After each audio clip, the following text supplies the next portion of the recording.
listening to the AfterBuzz TV network, now the largest new media platform on the web, and your #1 source for after-show entertainment. Very good, Keith Johnson.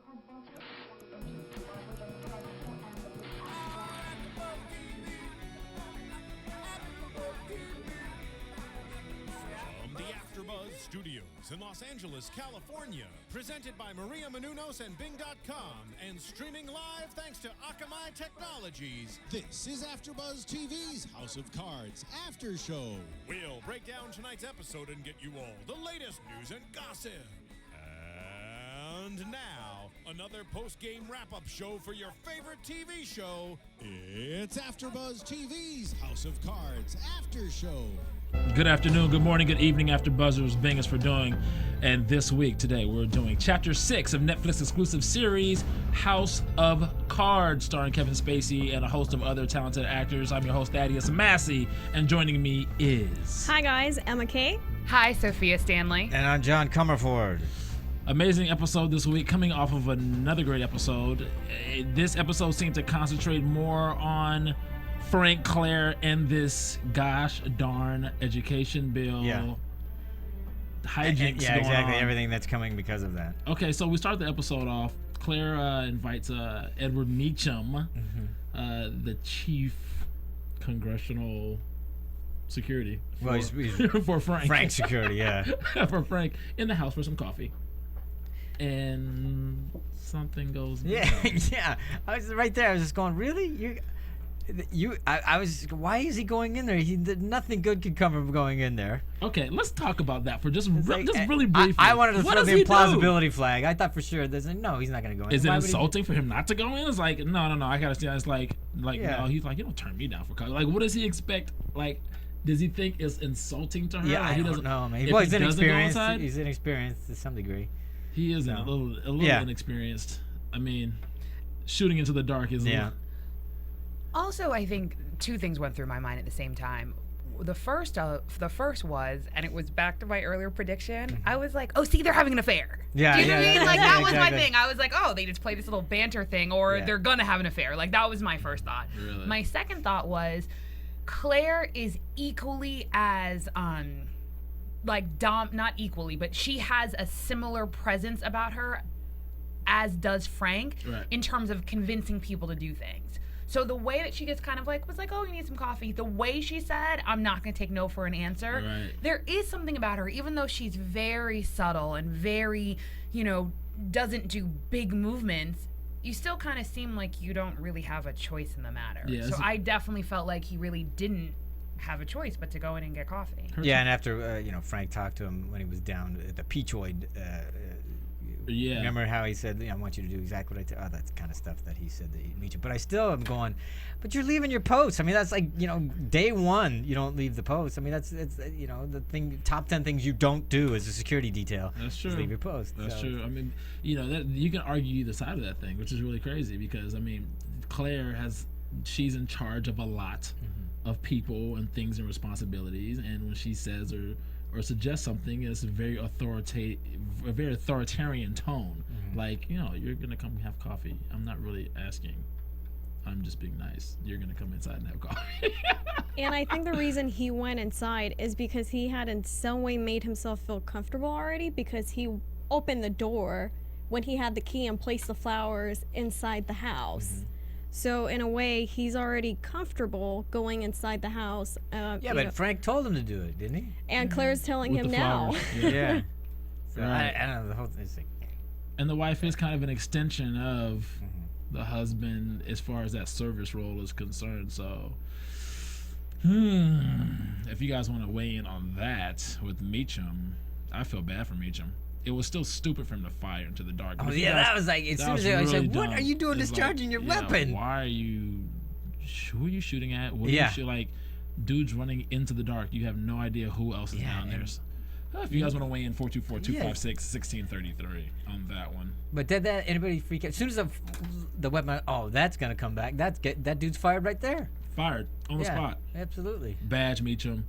I mean, the commissioner tells him, it's like, Yeah. dude, like, what he does, he gives him a good explanation as to why he's letting him go. Yeah. So And it was just purely absent-minded thinking. He's crazy. I don't know if he thought he was in a gang and he had to prove something. I don't. It's just so weird. I mean, he's dumb enough to go in the house first of all, and then he's not dumb, just firing off the weapon. Right. Nice. Right. But I like how that whole situation comes full circle. We'll talk about that. But before we go on, because the first time I watched it, I had no clue. Right. The second time I watched it, there was a theme, and it's a line that said later, but Frank says, "What's better than a blank slate in the right hands?" Right. Right.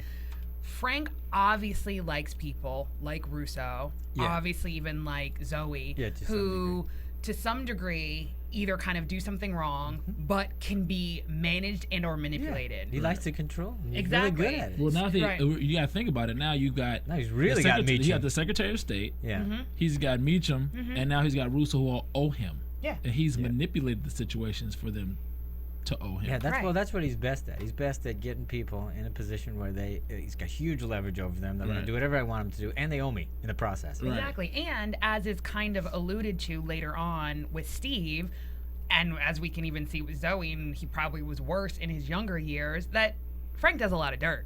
Yeah. And his security is there every single step of the way. Yeah. So now Meacham, he's indebted to him on such a level, and I think it was extremely important that not only was Meacham about to lose his job, but the slight backstory that we got, that he was a police officer and a Marine. Yeah. So therefore, honor and that's why he said I'm going to be discharged. Right. Normally people would be like, they're going to fire me, I'll let go. The fact that he used the terminology discharge, and we just found out that he was a Marine, those two tie together, and that has everything to do with honor. Served in Bahrain and Afghanistan? What was it? I'm not sure if you guys caught this in the scene, but when they throw the brick in the window, the piece in the chessboard that falls down is the queen. And for anyone that plays chess or knows the game of chess, the queen is the one that protects the king. So it was just something that I wanted to point out to everyone. I didn't notice that. Yeah. Dang it! I gotta watch it again. Actually, I thought wasn't it the king because it had the crown on? The queen usually doesn't have the crown on. King I does. thought it was a queen, but you guys can weigh in on that. Weigh in too. on that and comment. If it had the crown on, it's the king. If it doesn't have the crown, it's the queen. So. Right. I didn't even either way, I notice thought it was interesting that was the piece because it could have been any chess piece, and usually they specifically choose these things. It's not just just throw one down there. Right. It wasn't like a pawn or anything like that. Right. That was definitely so it'll be orchestrated. I by the obviously writers. need to go back. I need to go back and watch. Because I actually miss thought it stuff was like a pawn. that. I didn't miss it, but I thought it was a pawn. It's so funny that we all think Definitely something wasn't a different. pawn. I must have been taking a sip. Because when I saw it, the first thing I thought, because I saw it as the king, I'm like, so the king has fallen, which is Interesting. what they're saying. You know, Frank reminds me of that evil little kid who tells his buddies like, okay, we want to get something from him. We want to get his cupcakes. So he can't swim, and they're at the community pool. Yeah. I want you to go push him in, and then I'll come and save him because he can't swim, and then he's gonna owe us. He's gonna And then think he'll that- give us the cupcake. Right, and he'll be those cupcakes for the rest of his life. Exactly. He's that guy. Yeah. It's just pure, unsaturated evil. Machiavellian. Exactly. But he doesn't think that far ahead. We were talking about this earlier. I mean, and they actually talked about this. Fincher was talking about this. He one of the reasons why he liked Frank with the character Frank is he isn't really playing chess to some degree. He isn't really thinking everything 12 moves ahead. Right. A lot of it's done just off the cuff, like he did today in this episode with saying to Claire that I wasn't planning on using you during the CNN thing. It just came to me. Right. So a lot of it goes on improvisation. Well, since you mentioned that, the thing that bugs me about Frank, not a whole lot bothers me about him, but he's showing himself, he's showing some flaws. And one of the major flaws is how this season even started with his underestimation of the president and Linda Vasquez and that whole situation where he was supposed to be appointed as Secretary of State, and then you see him underestimate his opponent, Marty Spinella, in the whole CNN. I mean, I really don't think his underestimation actually affected himself, as opposed to, I think Spinella was just being him. He didn't really prepare. I think he Spinella said, he overestimated himself. Frank as said he's really good at debater. this. I want to prepare. Right. So he was smart enough to not underestimate. Right, and Frank didn't. But I do think that. that's Frank's Achilles heel. He does underestimate people. Clearly, that's the whole season started that way, and now we're seeing it again. And you think he would have learned, but he didn't. And he tells Claire, he said, "Come with me." No, come on. I want Yeah, you to he's see not- me put the exactly. final nail in this guy's coffin as he's wrapping his tie on. Like, Yeah, he's the exactly. man. I was like, dude, really? And then he goes, and now he's the viral joke on YouTube. But not only that, I think it's the first time that we see like weakness. So my brain, when I was watching, at first I was like, is he having a stroke? And I'm not saying that to be funny. Like, I literally thought because he was sweating, he and was it sweating, looked like and, he was, you know, and he even stuttered. Like, he stuttered in a type of way that I was like, oh wait, Made is you there think. actually something going on a medical perspective? Right. And then when I realized that wasn't in fact happening, the only thing that I could think of is he looked so old. Like, he looked old and almost like I should feel sorry for him. Right. And as he was talking, again, and I know I'm a broken record, it's kind of that old school, new school, where all it was sound bites. Like, we're just going to get sound bites, there's no substance. Now, I know I'm talking out of both sides of my mouth because we're saying that Twitter is just sound bites, but arguably, even with the last presidential election, our current president, one of the reasons why when he does speeches or debates that sometimes people don't, the numbers, the ratings aren't high, is because he's very educational. Right. He lays things out and he really wants to explain things versus simply sound bites. People like sound bites. Right. That's what Frank was doing. Frank was basically just trying to soundbite him. And he was like, no, let's talk about the issues. It's education. Let's get to the brass tacks of this. And Frank was like, no, because A-I-O-U. And you know what I mean? Right. Like, that's corny. he wasn't playing by the rules. Right. Yeah. And that was Frank just wanted to win the he just wanted to win the soundbite debate. argument. Right. Yeah, he right. thought because I'm guessing, let's face it, we've seen him in discussion with Marty, and he handles Marty easily. Right. See, but Marty had time to prepare. Right. I think karma is really, really bad because what he did to, help me remember his name from the previous episodes where he went on CNN as well. Oh, the interview. the previous candidate for Secretary of State. I don't remember the guy's name, though. I But, It was forget his name, but he made a joke out of him was his on name? national television, and it's like it came back to him. So I think we're going to be seeing, and it's a prediction, we're going to be seeing a lot of this playing out in future episodes where it's going to come back and bite Frank in the behind for what he's done. Well, Frank Well, I is- think I was gonna say because we were talking about him. He's not necessarily a chess player that knows a bunch of moves ahead. He does a lot of it. He does improvisation, as we've seen, and he doesn't always. He sometimes underestimates his opponents. Those are going to be his Achilles heel, which always going to get him into trouble. Which is Yeah. great because that makes great TV. So because he doesn't have everything figured out, and that's what's fun. it is fun, but I think that Do you think that he go ahead, Sophia? I think this is a problem. He makes a lot of war references, and we were talking about this offline. In the art of war, you have to respect your opponent, and if you don't, you shouldn't be fighting with them. Right? Because then you've already lost. If someone isn't worthy to basically for you to go up against, right? Then you shouldn't have to. Right. So if they're not worthy and you have to fight, you've already lost because you should have already taken care of it beforehand. Right. So the fact that he even makes the analogy that he's going to war and doesn't respect his opponent and therefore prepare accordingly, that's exactly why he lost. Yeah. And I think he keeps doing that and again, and it's even that's why, and I'm just jumping ahead, I apologize, but notice how he doesn't change his shirt after Marty hits him. Oh, yeah. It's war paint. That's right. Like, you obviously, you're a congressman, you have 10 shirts, there's a shower, come on, please. Right. And even the way that Claire goes, it's a battle loves scar. it. Right. He loves it. You know? But he's going to leave a scar. I have a thick skin, and he completely has a thick skin. But it's great that, without him making the mistake of underestimating, we wouldn't have got the scene with he and Marty at the end, which was a great scene. Now, do you think at the debate that he had that whole thing planned with Claire and then just told her that he didn't? I think so. plan on doing I it? I think so. so. I do. I think that's why. Oh, I sorry. think he would have legitimately said, because they usually tell each other what they're going to. Clearly, he told her about, okay, I want you to call Meacham in here with a coffee. I think he would have said something. I honestly think he just screwed up. That's my feeling. Okay. I think he probably didn't have that planned, but he was going to use her in some way. Okay. What do you think, I would Sophia? buy that. And I think either way, it shows. Because she wasn't gonna go, remember? Right. And then he told her to come. I'm 50-50, but I think either way, it shows what happens when he actually doesn't plan. Yeah.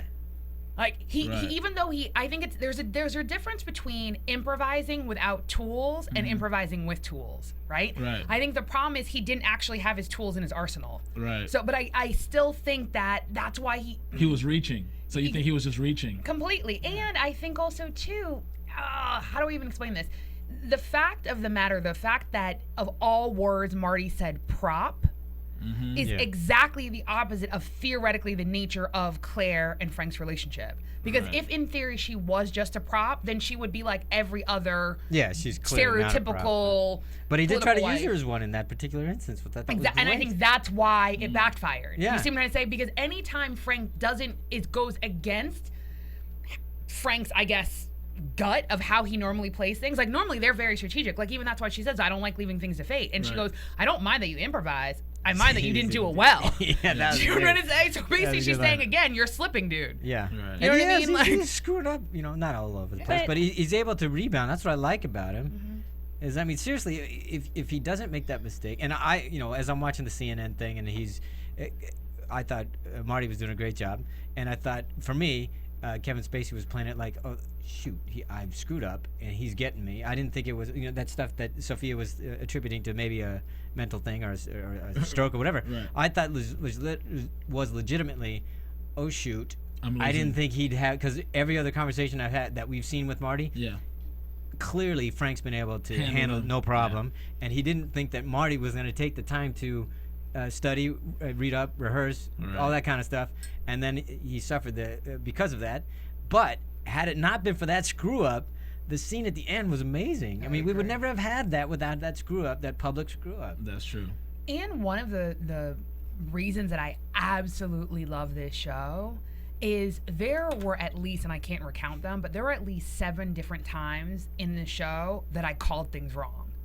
Like, I really thought the scene was going to go this way and it went another way. Like, they surprised me every single step. Like, usually you kind of start to, by what? We're on episode 6, chapter 6. Right. By this time, you start to get a feel and you can start to, predict what legitimately is going to happen in the next scene.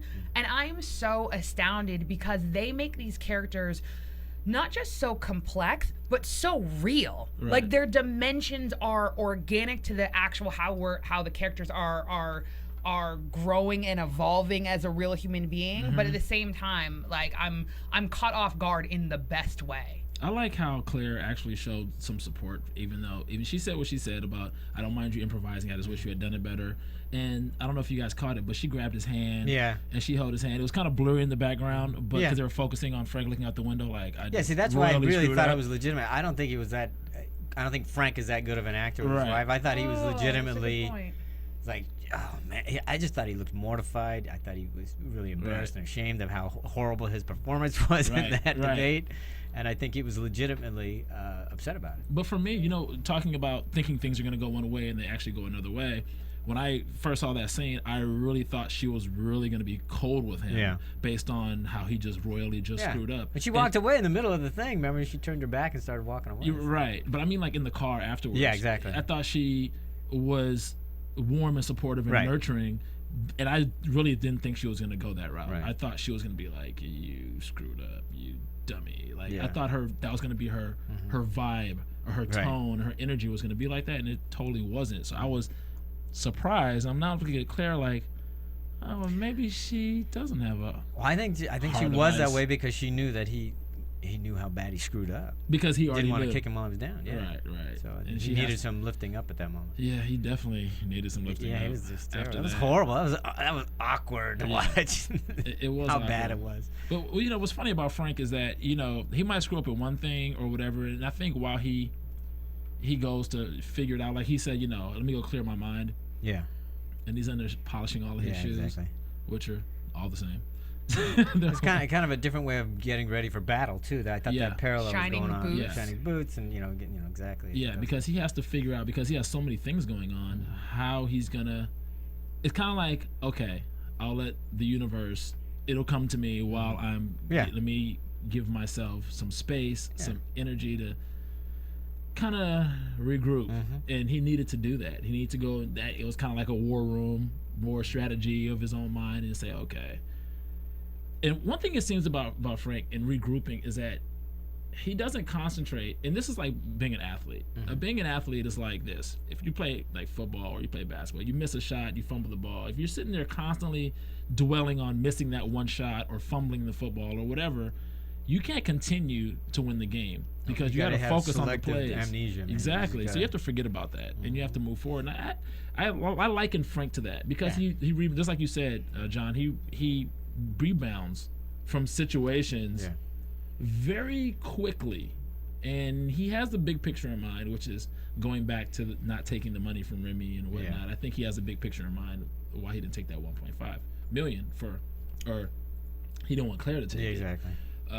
Doesn't want to be beholden to that particular group. Right. So he still has his eyes on the prize, and he's using this bill as part of that whole thing, which is what the president's. Can we talk about that? Yeah, let's talk about that. Let's talk. See the president. Let's talk about the meeting he had with the president in the Oval Office. In the Oval Office, and Linda walks him in, and the president is right away. Shelve it. Shelve the. Get rid of it. Right, is making him look bad. And well, his it makes sense because he's low. a popular president. Right. Right. Yeah, so at they're the end of the day, getting they don't killed. care about reform. Right. They care about PR, and it's been bad PR for them. Right. They're already looking at we don't want to be one terms. Right. So, the greatest teacher strike exactly. in the United States history. It's like, no, dude, take care of this. And I thought it was interesting. He said, "No, that's on you, Frank." I go, "Well, actually, no, you're the president. Right. So no matter what, it's going to be on you." Right. And it was on your platform. Yeah, you exactly. announced Yeah. it. Like, yeah, I agree. And I didn't really expect him to stand up to the president the way he did. I mean, he flat out told him no. Yeah. He says, But he "You're had not a great thinking line clearly." for it. Right. A great line for it. So, and then the president's like, "Okay, Linda, what do you have next?" Just like, And he knows it. Thank you. And then right, and then walks. I was like, wow, that was great. I love that. that scene. was a great scene. I'm surprised Linda hasn't had any opinions about any of this. Linda has plenty of opinions. Yeah, but She hasn't you could voiced tell them them, out. like, Yeah, but no, I don't think she would They're be brewing. appropriate to voice him out right then because the president is his. It was his meeting. It's his time to say it. He should be saying it. Linda is brewing. I feel, and it shows in her energy and her character and how I can't remember the name of the actress. She's really good at she's playing that part. But you have it there. Sakina Jeffrey. Sakina Jeffrey, you're doing a great job of playing Linda Vasquez. So She is brewing, and I feel like she's gonna pop off at any moment with Frank. Not in the hostile way, but in a very politically sophisticated, confrontational way. I kind of feel like that's a semi prediction. I feel like she's gonna go that route, but I think Frank has, the beat on her since he feels like that they shafted him with the whole second state anyway. So it's kind of like, what can you do? Like this, like she feels like her hands are tied to a certain degree. I want to agree with you, but I think that, and I'm actually now going to take back something I said earlier. I actually thought that the fact that Frank did not think ahead, I thought that's a detriment to his strategic acumen. Right. Now that I think about it, it's the exact opposite. Because in order to think ahead, all it takes is for one of the variables to change, and you don't know how to react. Right? It's like those kids who basically you can throw like a pop quiz at them and they're good because they're good on the spot versus some kids have to like study and rewrite. Right? For the type of battle that Frank is doing, the ability to react quickly is golden. The fact of the matter is, we already know that he basically, we think, saved the education bill.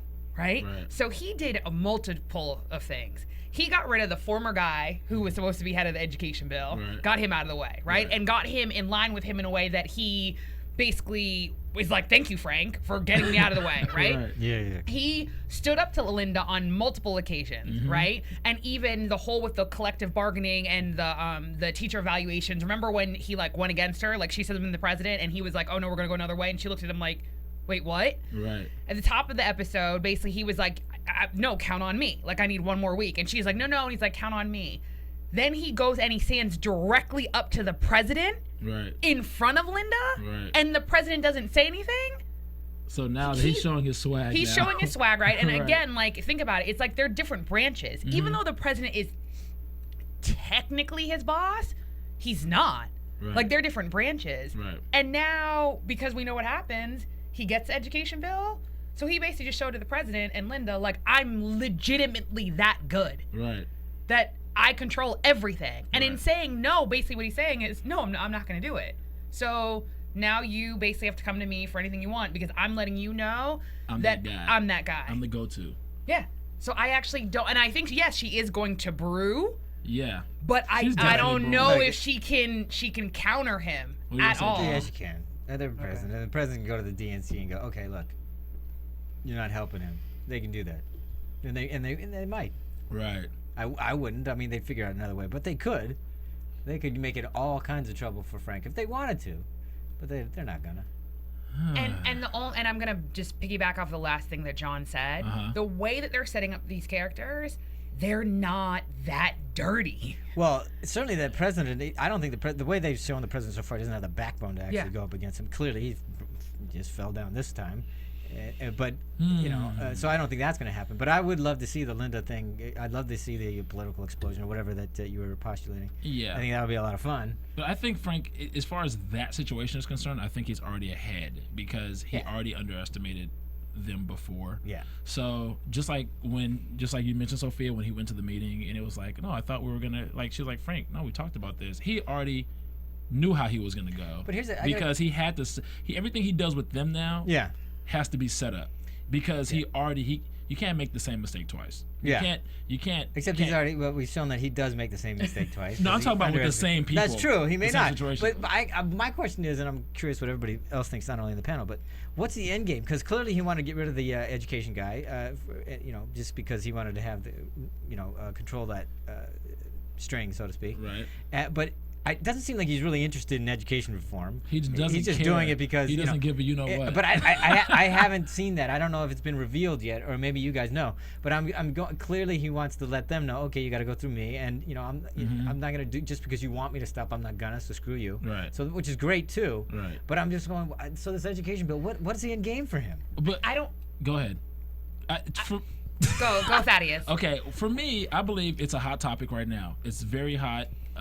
It's a very hot issue. You're talking about in real world, or are you just talking about in the House of Cards in the House of Cards world? Okay, thank you. It's a hot issue. It's actually what the president wrote his ticket. Yeah, exactly. On, and his office will get credit for this at the end of the day. So for him to take the lead on this bill is really giving him more leverage as far as what he can get done, as opposed to him really caring about the education bill. He's just a tool. But originally, remember he started out, it was almost like he wanted to sink the president in some regard because he wanted to get back at them for not giving him the Secretary of State gig. But right now it doesn't look like he's trying to sink them so much. And I don't know, maybe he is. I think that until that thing actually comes out, I don't know how that's going to play. I'm just curious. Does anybody else have an idea? Okay, I don't have. This is actually going to make it worse. I apologize. Okay, good. I apologize in advance. Okay, so you have the education bill, and we were talking about this a little bit for Chapter 5. And the two main points are performance standards, right? Or performance valuations and collective bargaining. Right. But it's really collective bargaining, right? Correct. I'm going to go on a limb for a second. In Pittsburgh, or Philadelphia, the whole issue was shipping yards. I'm assuming shipping yards are union as well under a collective bargaining, right? Right. Bring in Russo, right? The whole reason that they want Philadelphia is because they want Pennsylvania, and Pennsylvania is connected to the vice president because he's also from Pennsylvania. Correct. I don't know what their play is with that, but obviously the vice president is second to the president. Right. So I think that there's definitely a line there somehow that the power now that not that you control a large union, but that you control a large union, regardless of the fact that you were the catalyst for them having to go on strike. Now you've ended it. Everyone's happy, right? You get Russo back in line, which his whole platform is union. Right. Potentially now to be the governor. Governor's normally your next step is president or vice president. Correct. Is he slotting him in to be the VP for the second term? I don't know. The problem with that is that the union gig is because if the way he's got the education bill right now, that's not good for unions. So I don't know how it's just the water reform bill with Pennsylvania and all that other stuff. Those are going to be jobs. They're not necessarily going to be union jobs. Well, he did mention something about unions are old school or something like that. Like it's like he wants to disenfranchise unions altogether. Well, but he said that specifically to Marty to get under his skin. He might believe that, but it wasn't a private conversation. It wasn't out there in the world. But is that part of his agenda, though? I don't know. I know it is. It is because I'm almost positive that to Stanford, he said something the exact opposite. Like when talking about Russo. Right. He basically was like, oh, we're going to use the unions. He basically is going to use the exact, and this is maybe a slight prediction, he's going to use the same shipping yard union that he got the base closed to basically either not obviously reopen the base, but to get him elected. Okay. So they're basically going to reshift those jobs, reshift the unions to this whole new green initiative. And that's a tough call. Well, that's what they are planning to do because that's what he mentioned. When he went to tell Patty. Patty? Yeah.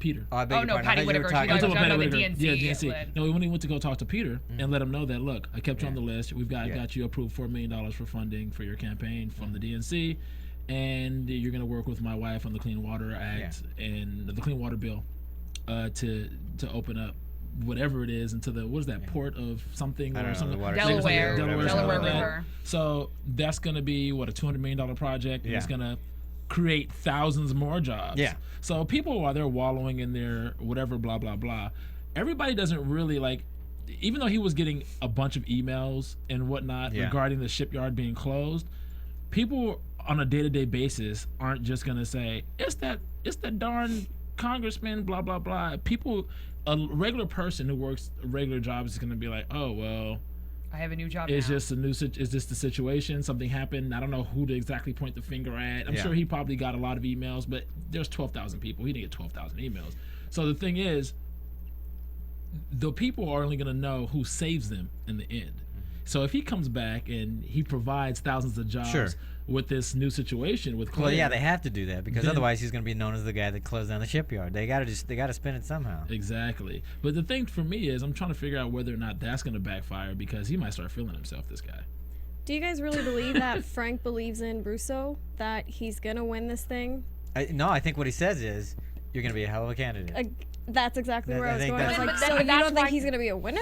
But again, that's what, sorry, I apologize, Emma, but that's what brings me back. There's something, he keeps bringing up the vice president. Yeah, I know. And I don't know what the move is. Yeah, they didn't quite get into it enough, but I thought, okay, that's enough to talk about. Interesting. Yeah. Well, I know, because they shore if he gains the governorship, then they shore up Pennsylvania to some degree.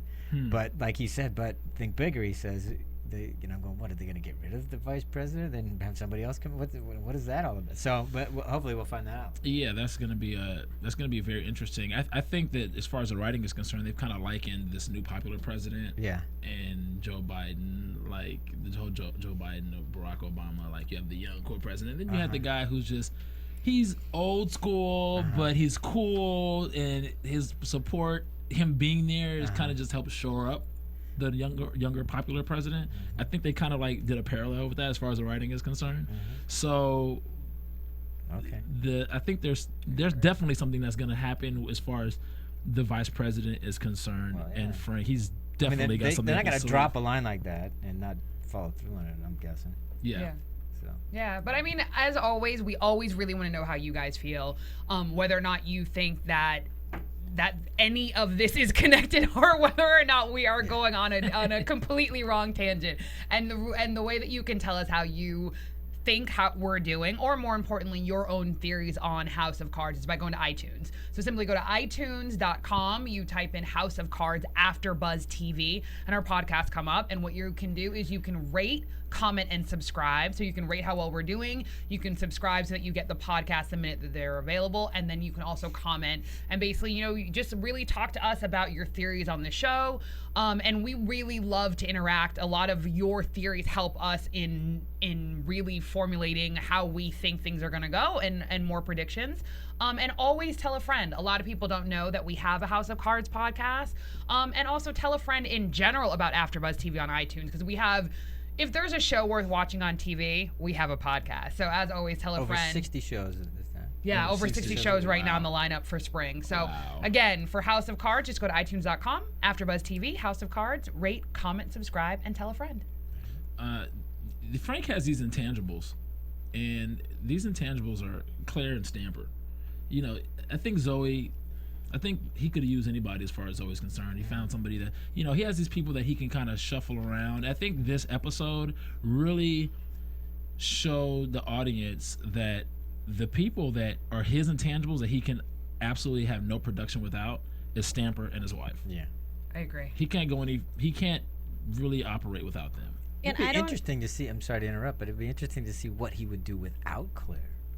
If she wasn't his partner. That would be interesting. I Go agree. ahead. And I don't know if he was lying about this when he's told Russo that Stamper used to be Alcoholic. an alcoholic yeah. as well. But then I'm like, oh, okay, now it makes sense why, he kind of like has such a dominance presence and over there's such him. loyalty over, because that, Stamper, maybe knows what he saved Stamper from. You don't know. Yeah. Stamper's a little seedy himself. Well, clearly, I mean, with the whole. Open your mouth. Yeah. Thank you. I was like, hey, okay. Oh, all right. brother. That was a really funny situation. But as soon as Russo gets gets the good news from Yeah. Frank, he goes to call Christine and he wants to share the Christine. news with her. Yeah. Of course, you want to share news with somebody that you're close to or love or whatever. And that's all he calls her. has. And that's all he's got. Yeah. So she's looking at her phone. It just lets it ring. And is she gonna call him? But Christina doesn't answer. Is she gonna call him? Yeah. Oh yeah, she will. Yeah. You think she'll call Yeah, him? yeah. Find Yeah, out? yeah. Because he didn't leave the news on the voicemail, right? He just said No, not the "Oh, governorship. Just that he's. He went to his Missouri, first loves meeting. her, he wants to. Yeah, exactly. And you know what I think? I think it's very important that he. It's a big deal that he actually left that message because they had personal issues Right. as opposed to him having really career issues. Their career issues really If wasn't. he had left the thing about the governorship, it was like you're trying to win her back like that. Right. Right. Yeah, that's not as genuine or sincere. Right. But that actually makes me look at him like, okay, he's a degenerate, but he's not a total loss. He's a degenerate. So so you're okay about Frank, but Russo's a degenerate. I mean, Russo. I mean, I feel let's like face this. it, Frank's. I mean, I he's feel done like a this. lot worse than Listen, Russo. I feel like this with Russo. Russo has put himself in these predicaments Sure. because he's the one that's doing drugs. He's the one that's drinking. He's the one that's hiring hookers, and he's a congressman. Like, That's dude, true. if you want to advance or you want to maintain what you've Right. achieved and not have it be jeopardized, and you have a family, Yeah. why would you put yourself in those situations? Okay, Frank is only using those things against him. So it's like you're making yourself prey. And we're gonna bring that we're gonna revisit that point specifically in News and Gossip. So to remember this, we're gonna bring back this in News and Gossip. But I think that it was really important though, because just like you said, and John, if he had mentioned the governorship, it would have been, oh, you're using that versus exactly. personal. But I think it's a great juxtaposition versus Frank and Claire. Yeah. Because Claire in this episode, not only just like John said, what would he do without Claire? Like he literally was like, oh, so Claire, can you draft the bill? Like, Yeah, no, that's like- major. Right. Yeah, Do you know what I exactly. mean? And I in that moment had a completely new appreciation for her skill set. Right? Because to be able to draft a bill and the way that she puts it together and she's like, okay, this is what we're going to do. She has it laid out. And even the way that she says, oh, well, I'm really focusing on international, but I'm going to do this for you. That was their own negotiating. So she was renegotiating her position. Right. Like, okay, well, we agreed I'm going to do international. So I'm going to do this for you. You're going to owe me. And I think that we're going to see her back to her original position. Right. Because again, basically they're trying to get back to where they were supposed to be with the Secretary of State position, where she was going to have an integral role with her foundation. It's strange because I look at her and she's got this clear water thing, and I don't think it doesn't seem like she gives two craps about clean water or whatever. I was like, what is it seems like it doesn't. It's like, what is she using this for? Like, what's her Exactly, agenda? Like, yeah, why is 'cause she? it doesn't seem like blah she blah has- blah. Okay, we're pressed for time, but I want to talk about touch upon three things really quickly. Okay. The dead kid, the kid who gets killed because he wasn't in school. Right. That to me showed that Frank is savvy with the new times because he told her to go send and a tweet. they've been looking for that thing for days, Right. waiting for weeks maybe. So for that thing to happen. actually, he went in there. It was like how many characters? And so Yeah. obviously he doesn't tweet, but he's very So aware wonderfully of how opportunistic Right, to have right. an arm around her. Well, everybody. right. Oh, I'm sorry. Mr. I just happened to be here with the bereaving mother. Right. So, yeah, exactly. So that was a great thing. What do you guys really quickly think about the homeless man with Claire and the whole origami of the $20? She gave him $20 to get food. He didn't use the money for food, drugs, or anything, Yeah. obviously, because he still had it. Turns it into a bird and flicks it at her. Yeah. Next time he sees her. Yeah. Well, for me, there was Is that some kind of any kind of symbolism in that? I there's do. I'm sure there's There's a ton of tons. it. I'm sure that, and it could be. I was just saying it could be. What's the word? Sorry, I lost it. But you could decide what it means in many different ways. But one of the things that I thought was interesting is the first time I saw her do it, when she came out, she finally gave him the money, and then she said, "There's a delicatessen down the street." I was just going, she just wants him away from the front of the building.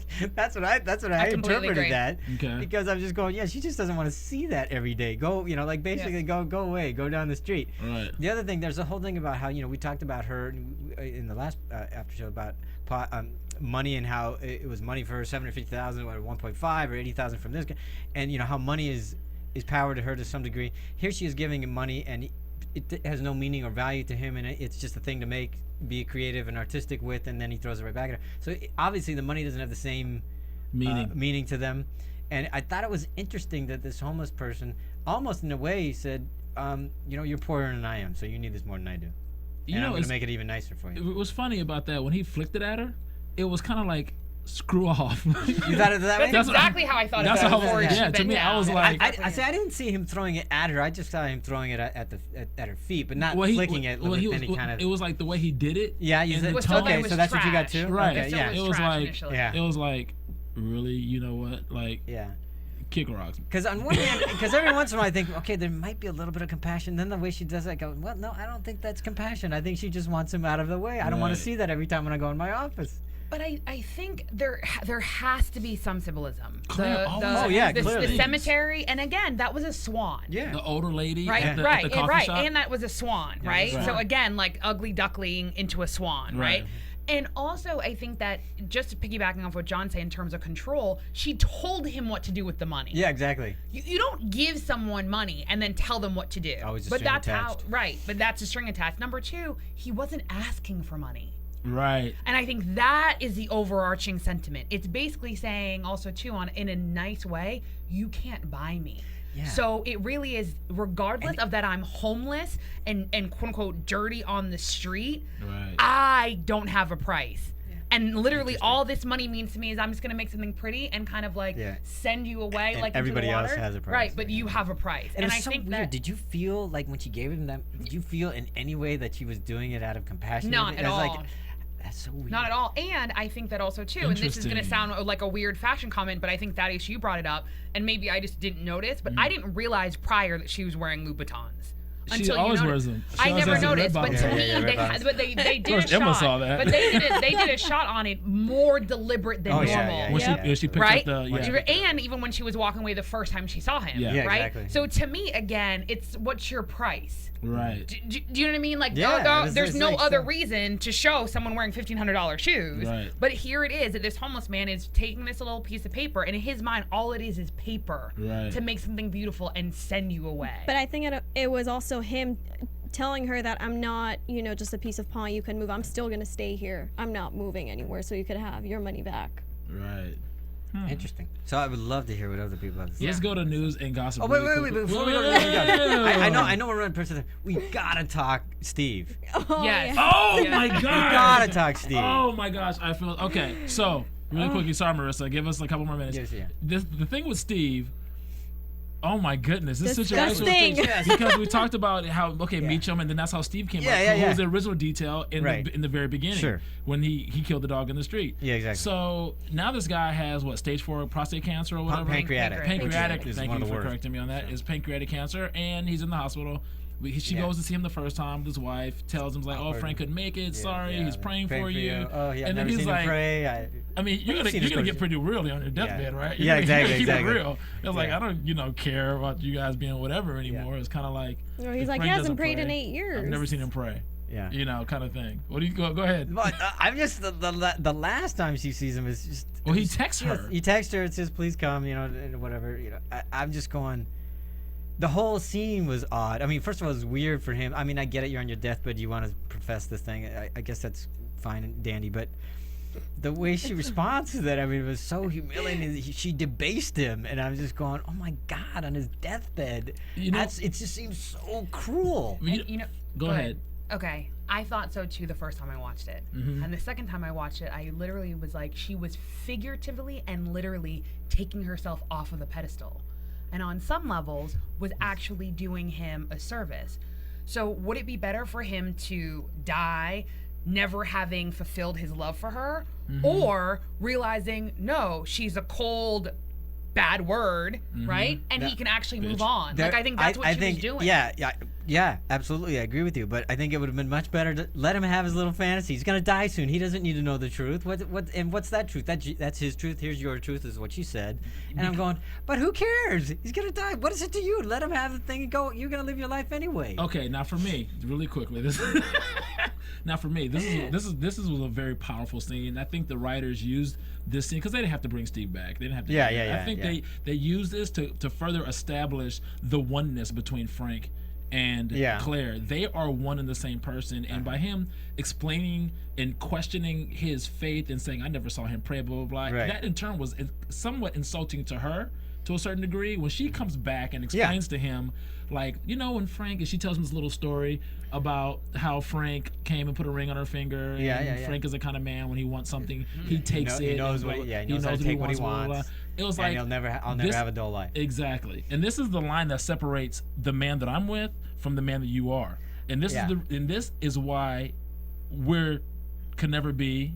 And it was kind of like, I agree with all that, but I'm going, but the man's on his deathbed. What do you get out of that? But how does that make your life better?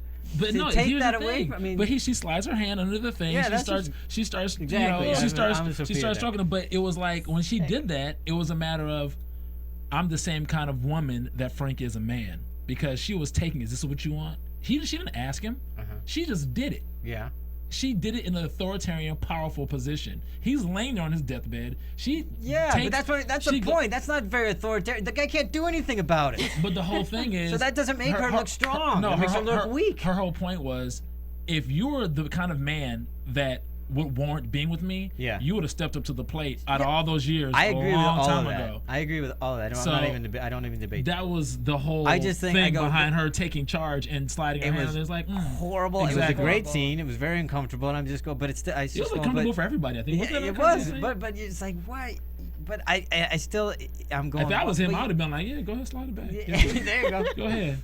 Take your top off. Go lock the door. But I'm just saying, as an audience, I'm going, the man was so humiliated and he was debased. And I go, but that's how cruel, for me, how cruel she is to debase somebody on their deathbed. See, to me, makes no sense to me. To me, I don't think she was debased. He was humiliated. Oh no, I completely agree. I think no matter what the reason was, that is still the reason she did it. She may not have intended that, but that's what was happening. And I think she still intended that. Like, I think literally, I think she was really breaking him down in a way. Whether or not her motivation was good or bad, that I'm not sure. But that was exactly her point. Because not only is he on his deathbed, like, he probably has like no feeling down there, and I mean, and that even of itself. Well, if he did, that's actually even a bad thing. Yeah. Right. Because he's so weak. That surge of energy. I'm not even gonna go into it. It's bad. It's bad. It's bad. It's bad. Is it like killing the dog? Is that what you said? They're one and the same. Frank and Claire. Yeah. Like so she had to like. It's like putting. But that doesn't put him out of his misery. That just makes his last few days worse. Well, because as far as she's concerned, she identifies her definition of who she is with her husband,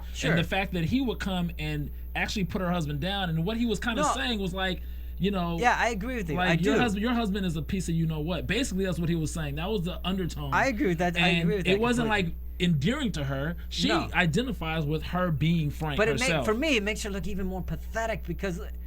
He shouldn't have even said anything. He shouldn't. I agree with you. He shouldn't have said a thing. She shouldn't have done anything. But it's like the fact that he said it, and the fact that she stood up for her husband to a guy who's in his deathbed that can't do nothing. Just to me, made her look weak and pathetic. But I think it is the dog analogy. I think Thaddeus's that last point was brilliant. Yeah. It is the dog analogy because at the end of the day, the dog was. Oh, sorry, I apologize. Sorry, I agree with him. Sorry, John. Sorry, John. I agree with John's analogy. I've had very few of them given to me. The dog was going to die anyways, right? But all it was is he took him out of his misery quicker, and it was that he basically he doesn't like weakness. So basically, theoretically, that's what she did. She, by emasculating him, death. You can do the whole analogy, whatever. That's letting him know. Right. There was never the chance. So now you can go in peace. Don't let him go thinking that he could have had a shot. Yeah. Then he's gonna regret. He's gonna go out thinking, "Oh my! I made the biggest mistake." Like he really thought he had a shot. But then why tell her? That's like the that point. is actually very selfish to do internally. I agree with you. He was wrong. Yeah. He was absolutely wrong, and a waste of time for him to do it. Please, on iTunes, on Twitter, on YouTube, because we are going to carry this offline. Yeah, exactly. And one thing that I do want to add, just to close this up, is why there's Death and Claire tied into together, and it's just really interesting. And I think she's really realizing it because she goes home and tells Frank, you know, I love you, and he says okay, and she goes, we need to say this to each other more often. Yeah, but that she says And that he- before then. Yeah. So that's after that's when he came home and he was watching the Yeah. Bill Maher thing. That What- wasn't after but the to Steve pick- But it was Piggyback on what you after the said. first time she went to see him, right? Yeah, the Right. first time. It was First actually the first time, time. yeah. Yeah. We didn't get to talk about the fake bricks either, which was a great ploy that Stamper even brought up. Way to go, Which has Stamper. added toward his intangibility to Frank's office as congressman. Yeah. But that was just one of the things that, you know, shows that Stamper is the man behind the man. Backseat. Yeah, he's dope. So if you guys want to weigh in next time, just give us a call, 424-256-1633. And news and gossip. News and gossip. News No, and you gossip. have your news and Yeah, gossip. let's go I to news and wanna hear gossip that. really quickly, Marissa. I think this is so relevant. So look, to this what is we're really talking funny. about. A buddy of mine named Obafemi Ayambadejo. He's a former NFL player. He's a buddy of mine, and he's put something on Instagram. It's really funny, and it's NBA versus NFL. It's just a little funny thing. I don't know if a lot of you guys might have seen it or saw this post by somebody. It might be floating around, but it says NBA versus NFL. Which do you guys think it is? 36 have been accused of spousal abuse, 7 have been arrested for fraud, 19 have been accused of writing bad checks, 117 have directly or indirectly bankrupted at least 2 businesses, 3 have done time for assault, 71 cannot get a credit card due to bad credit, 14 have been arrested on drug-related charges, 8 have been arrested for shoplifting, 21 currently are defendants in lawsuits, and 84 have been arrested for drunk driving in the last year. Can you guess which organization this is? Is this the NBA or the NFL? So I just did this with the panel, and everybody was like, oh, NBA, no, it's NFL, no, NBA, blah, blah, blah. They debated about it for a minute. Which do you think? And I'll give you guys the answer next week. So until next time, AfterBuzz, where can we find you guys? Oh, right here. That's it. You can find me on Twitter at Sofia Stanley. You can find me on Twitter at I am Emma K, and on Instagram at Emma_3x K. And you can find me on Instagram and Twitter at Club Thaddeus. And you can find me here every Sunday, House of Cards. Till next time, guys. Peace. From Bing.com, executive producers Maria Menounos, Kevin Undergaro, Phil Svitek, and the entire AfterBuzz TV staff, we would like to thank you for listening to the AfterBuzz TV network.